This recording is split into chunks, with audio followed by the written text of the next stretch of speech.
অবশেষে 10 নাম্বার এবং শেষ চ্যালেঞ্জ চলে এসেছে। আর আমার আজকের চ্যালেঞ্জ হচ্ছে ফেলনা জিনিস মানে ওয়েস্ট ম্যাটেরিয়ালস দিয়ে আমাকে কিছু করতে হবে। অনেক চিন্তার পর দেখলাম আমার একটা হিজাব পিন অর্গানাইজার খুব বেশি প্রয়োজন, কারণ আমি যখনই বাহিরে যাওয়ার জন্য রেডি হতে যাই আমার হিজাব পিনগুলো আপনা আপনি গায়েব হয়ে যায়। তাই আজকে আমি একটা কিউট লাভ শেপের হিজাব পিন অর্গানাইজার বানাবো।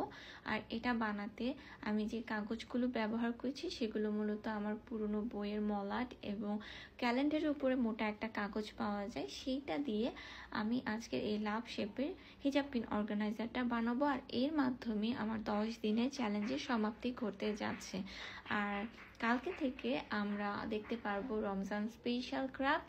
তো আজকের এই হিজাব পিন অর্গানাইজারের আইডিয়াটা কেমন ছিল আমাকে কমেন্টে জানাতে ভুলবে না। আর এমন আরও সব ক্রিয়েটিভ আইডিয়া দেখতে চাইলে চ্যানেল সাবস্ক্রাইব করে সাথেই থাকবে। আল্লাহ হাফেজ।